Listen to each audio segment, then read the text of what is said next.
Hello, welcome everyone to Arrival at ATM. It's amazing to see all of you here. We've actually been trying to do this for a couple of years now, so it's really fantastic to see all of you here in person. And a huge thanks to the organizers at ATM at Reed Expositions, not only for inviting us to be here with all of you, but also for putting a spotlight on a sector of travel and tourism that, frankly, very often doesn't get the spotlight. So for all of us, professionals in travel and tourism, when we think about the industry, we walk through the halls of this conference and we see all of the attention, the discussion. If we open up our newsletters in the industry and read about what's happening in our industry, what are we talking about? When we think about travel and tourism, we think about transportation, we think about accommodation, but what about all of the other things? You know, very often in our industry, when we talk about all of those things that we do in destination, the words that we use are things like, extra, right? Or an add-on, right? The things that you do after you purchase the flights and the accommodation.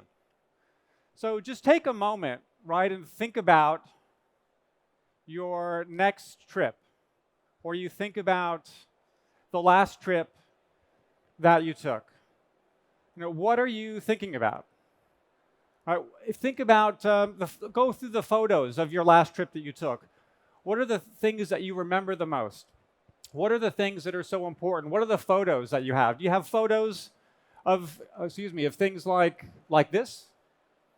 Right? Is this what we remember? Unless we're angry about something, right? Or we had a bad experience. No. What are the photos that we take of what do we remember about our trips? It's experiences like this, right? Or experiences like this. It's the things that we do and accomplish with the people that we travel with, the people that we love. I have to confess, we were not in Dubai when we did this. You can tell by what we were wearing there.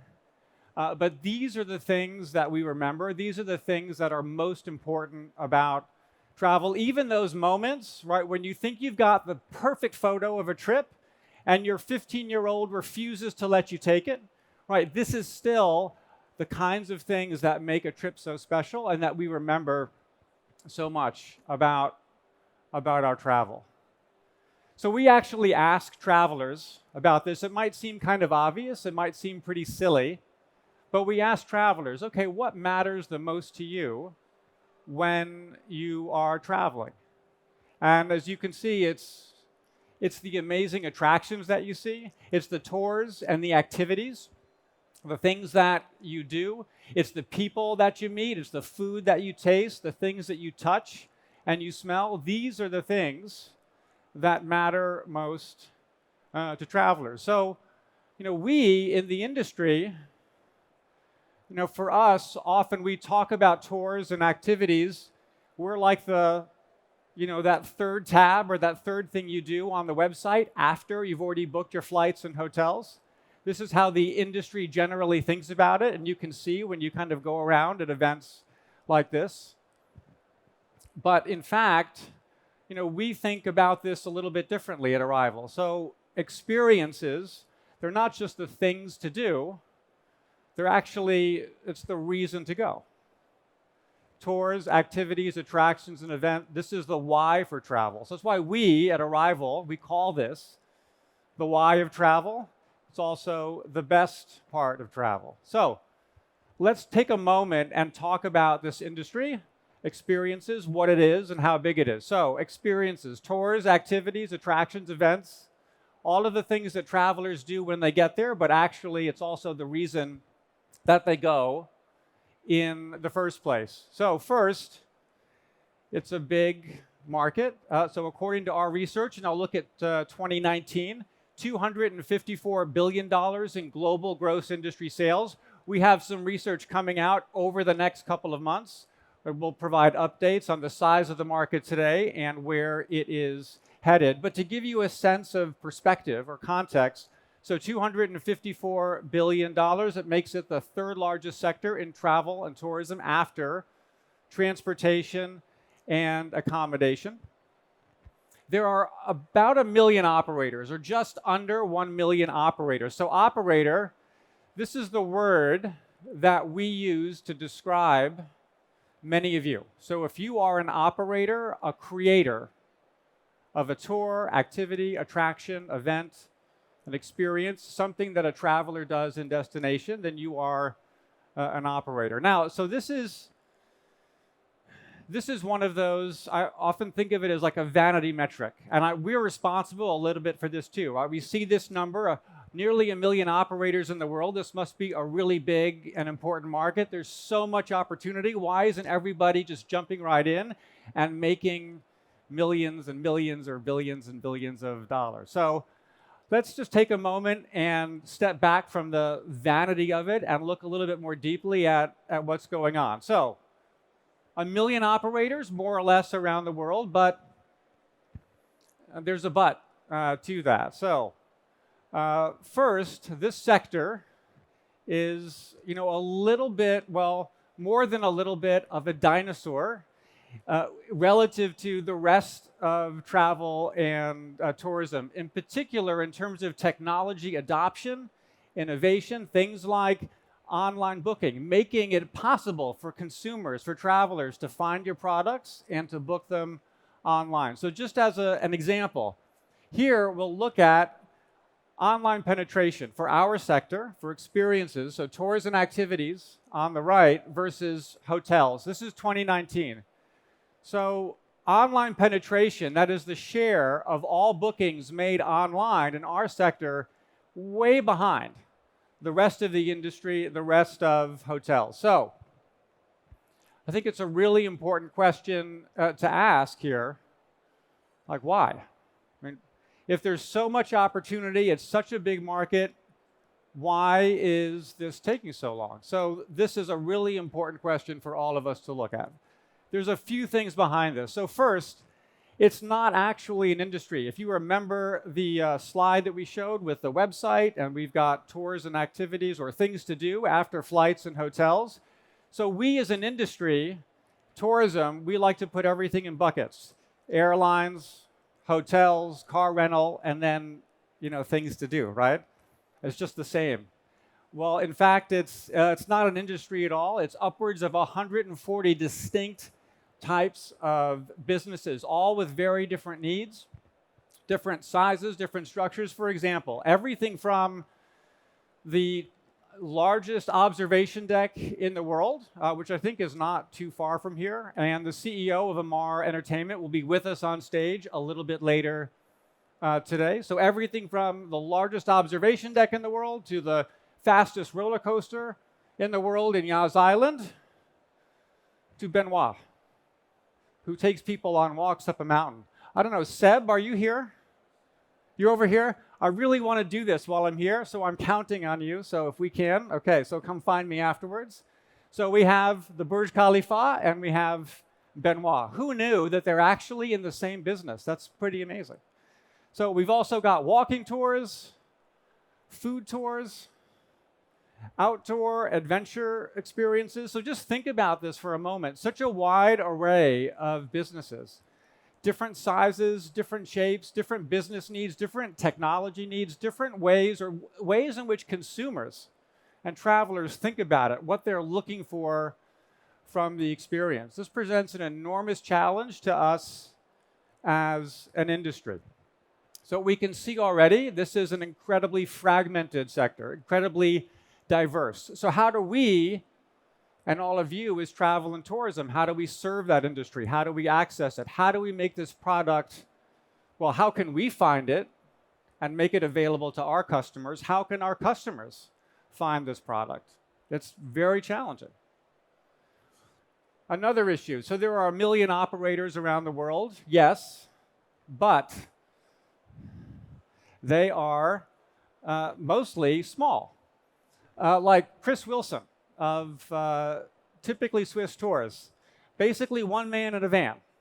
Very typical of operators all over the world. The vast majority do less than $200,000 a year in annual sales. This is not earnings. This is not EBITDA. This is gross sales. It's pretty amazing. So lots of small entrepreneurs also often doing side jobs like Benoit, extra income on top of their 9 to 5, a big part of this industry.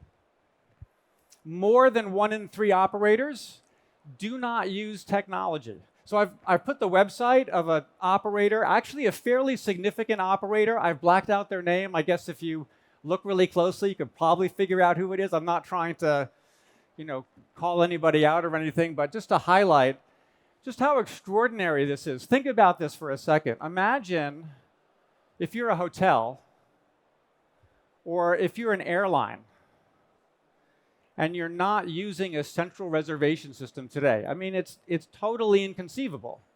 And yet here in our industry, about a third of operators are not using technology to manage their business. And this number is probably understated because when we survey the industry and do our research, who's responding to our surveys? Well, it's people who are a bit more sophisticated, operators that are probably using technology. They're online, they are switched on. This is an enormous challenge for our industry. Another issue, 2 out of 3 operators don't connect. So what this means is they're not connected to many of you, if not all of you. They're not plugged into our global travel distribution ecosystem. So just to give you an example, here are different ways to connect between supply and distribution. And on your left-hand side, this is the percentage of operators who are connected to distribution in a manual way. They're manually going to an extranet and loading their products, and they're seeing reservations come in. A minority of operators are actually using technology to connect directly to distributors. So this, again, creates all sorts of challenges for how do we as an industry access this product? How do we access this product efficiently? How do consumers find it efficiently online? So again, for those of you who might be more familiar with hotels or airlines, there's 250,000 travel agencies in the world. There's 500 airlines in the world.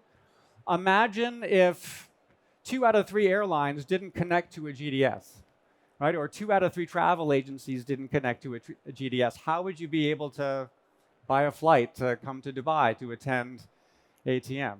This is normal, it's a standard in our industry, but it's very difficult to imagine what this would be like in airlines, for example. So we have a very fragmented industry, lots of very small companies, many of them disconnected, not plugged in to travel and distribution and to tourism, which makes this very difficult, as you could imagine. But where there is difficulty, there is also quite a bit of opportunity. So let's have a look a little bit at what's going on. There are a lot of changes that have been taking place within this industry over the past 5 to 10 years, and let's walk through a few of them. So first is what I call the plumbing, or ResTech. So in other sectors of travel and tourism, everybody takes this for granted. You're a hotel, you have a PMS. An airline, you have a CRS. But in this industry, there's been, over the past 5 to 10 years, a flowering of reservation system providers that offer accessible, affordable technology to enable operators of all sizes and shapes to get their businesses running efficiently and make their products accessible online. Normally what I do in a situation like this is I put the logos of a lot of the big companies, but there are so many, there's over 100 that I've taken a shortcut, and I don't want to get in trouble if I forget somebody's logo. But suffice it to say, there's 100, 150 plus logos that should be on this screen. Number 2 is, frankly, today operators do not really have a choice. Consumers are already way ahead, and this is accelerated in particular over the past couple of years. So just to give you a sense of what's happened, here's 2019, and we're looking at attraction ticket purchases. This is US travelers. And you can see in 2019, a significant majority of attraction tickets purchased offline versus online. Now, what's happened in 2021? This is an extraordinary shift. I've been covering this sector and travel in general for upwards of 20 years in terms of research. I've never seen a shift that's taken place so dramatically. Now, much of this was accelerated by the pandemic and the circumstances over the past couple of years, but this has simply accelerated a trend that has been well underway for many years, and it's certainly only going to continue. So operators do not have a choice. There's also another major initiative that's underway today from Google and Google's Things to Do initiative. So for those of you who are familiar with what Google has done in airlines and in accommodation, they're doing very much the same thing in attractions and also with tours and experiences, where now they are making products, tickets, prices through a variety of booking channels accessible right through the Google search display, and this is only going to accelerate with huge implications for operators. And we have a session later today focused specifically on Google Things to Do and what it means for attractions and operators and for all of you. Another really important development within our sector, there have been, by our count, upwards of 70 startups within tours and activities and attractions that have raised $2.6 billion since 2017. So we clearly see with all of the difficulties, all the fragmentation, so many small companies, the lack of technology adoption, this is an opportunity for entrepreneurs and investors to step in and solve problems just like this. And what's also amazing is a significant amount of that capital has been raised post-COVID, showing the confidence of the investment community within the sector. And here, I do have a slide with logos, so you can see who are some of the biggest companies that have raised all of the money. If I've missed anybody, let me know. And there's going to be a lot more to come in the years ahead. Actually, I think in this year, there's going to be quite a bit more to come. So the investors were right, in fact, because the industry has already been recovering and very quickly, especially online, for those of you who track this. So TripAdvisor just reported last week, and their experiences division already well ahead of 2019. Similar to what other OTAs have been, the CEOs of other OTAs have been, I call it tweet bragging a little bit, about how well things are going, at least for their sector. So here's one tweet brag at the bottom. So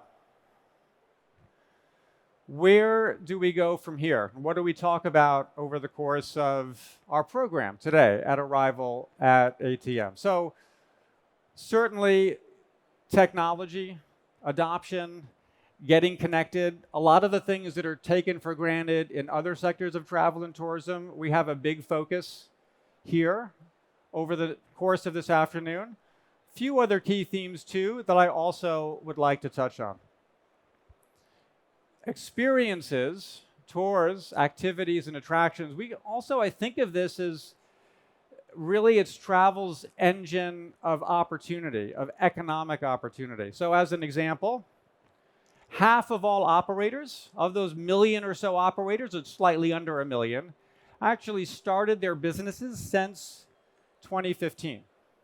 And in many cases, these are individuals that are creating businesses that simply never occurred. I mean, here's one example. This is Flying Bike. The Flying Bike, it's a bike tour operator in Asheville, North Carolina. But there's so many examples of businesses like this all over the world. Did you know that right here in Dubai, you can have a Chinese tea ceremony? I didn't know this actually until I came here. Right, but this is an example of someone who actually has a career, from what I could tell from their profile, I think in finance. But they do this on the side because it's something they love and they're passionate about, and they're making a little bit of money. This, frankly, by the way, a Chinese tea ceremony really isn't a category within those 140 categories. I guess I've got tea experiences, but this is something that is happening within this industry all the time. People have a passion, they have something they're creative about, and they are creating a new experience, and they're turning it into a business. It could be part-time. In some cases, it could be full-time and quite significant. Another big theme that we'll be talking about over this afternoon, and I think for quite some time to come in this industry and in travel and tourism, of course, is as our industry comes back, how do we come back in the right way? How do we manage this growth in a way that it can be sustainable? This is one of the biggest challenges, especially for our sector, because attractions, experience providers, tour operators, tour guides are on the front lines of managing the guest experience, managing the relationship between travel and the destination and the city, and especially in many of Europe's cities, but also around the world. This is an enormous challenge. It's hard to remember pre-COVID, but this was the #1 issue in many cities in Europe in 2019, and it's going to come back very quickly. In addition, within our industry, there is more pressure, more demand from consumers for all of us to be more sustainable. And research that we've recently done of 14,000 travelers all over the world, a significant majority of younger travelers, so more than 2 out of 3 travelers under the age of 35, they are now making what I think of as value-based booking decisions. In other words, they are choosing what to do and with whom or with which brands they are going to do those things based on how they perceive the impact that that experience and that brand has on the environment, on the community. Is this brand inclusive? Is this brand supporting local communities? What kind of impact will my experience have on the environment? They are making decisions based on this. And we have a session later this afternoon from Platinum Heritage about the role of sustainability in driving our business forward. So, I have one kind of last thing that I've observed while I've been here in Dubai. This is my first time in Dubai, and I've been pretty struck. Wherever I go, it seems like everything here has got to be a little bit bigger, a little bit faster, right? Like we've got the tallest observation deck. You've got I think in Yas Island or in Abu Dhabi, there's the highest rock climbing wall in the world. You've got the fastest roller coaster. I'm sure there are many other things, biggest and fastest. However, there is one thing I'm sure that Dubai and the UAE does not have that is the biggest in the world, and that is the largest freestanding dinosaur statue. Does anyone know where the largest dinosaur statue is in the world? Anyone? Is that a hand raise, or you just like to take my photo? Okay. Does anyone know? You do? What's that? Dubai Mall? No, it's not here. It's not here in Dubai. Yeah, it's anywhere but in the UAE. Where? Yes, it's in Drumheller. So there's a amazing small town. I think I've got it right here. Yeah, so there's an amazing small town in Alberta, Canada, where there's an enormous excavation dig for dinosaurs. So this is also another Quinby family vacation that unfortunately was not in Dubai. But for those of you who are fans of dinosaurs, or if you have somebody in your family who is a fan of dinosaurs, the place to go to see the largest freestanding dinosaur statue in the world is in Drumheller, Canada. So that's probably the last discussion we're going to have about dinosaurs. I think we're going to spend the rest of the afternoon talking about how we transform this industry from being the dinosaur in technology, in travel and tourism, and taking experiences into the future. We have a lot that we'll be talking about over the course of the afternoon. Operators large and small will be on stage in a lot of discussions about distribution, technology, and how we bring the industry forward.